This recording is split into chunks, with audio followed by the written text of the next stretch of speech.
Shining and boy we winning. We bout to make a killing. I don't care what you feeling. I know you wanna steal it. Want it then come and get it. Want it then come and get it. You want it then come and get it. Hold up, wait a minute. We shining and boy we winning. We bout to make a killing. I don't care what you feeling. I know you wanna steal it. Siema, nazywam się Piotr Pająk z kanału Podróże Wojownika. Będzie to mój zawodowy debiut w MMA. 2 lata temu zdobyłem mistrzowski pas amatorów. Cieszę się, Alan, że wziąłeś walkę ze mną. Jesteś zawodowcem, jesteś bardziej doświadczony ode mnie, dlatego wiem, że na pewno damy dobrą walkę.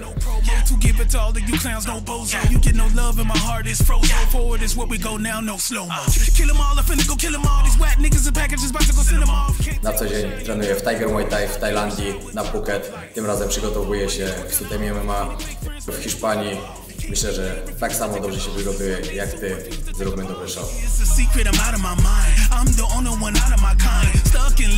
A was wszystkich chciałbym zaprosić na mój debiut Fame MMA 21 listopada.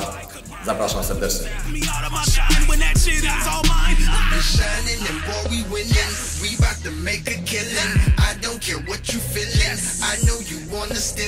Want it, then come and get it. You want it, then come and get it. You want it, then come and get it. Hold up, wait a minute. Widzowie po ostatniej walce nie zostawili na mnie suchej nitki, ale wiem, że stać mnie na dużo więcej i wam to udowodnię już niebawem. Want it, then come and get it. You want it, then come and get it. You want it, then come and get it. Hold up, wait a minute.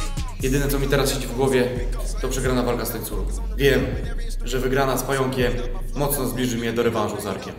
Bardzo szanuję Pająka i jego umiejętności, ale stoi mi na przeszkodzie, a ja nie zamierzam się zatrzymać.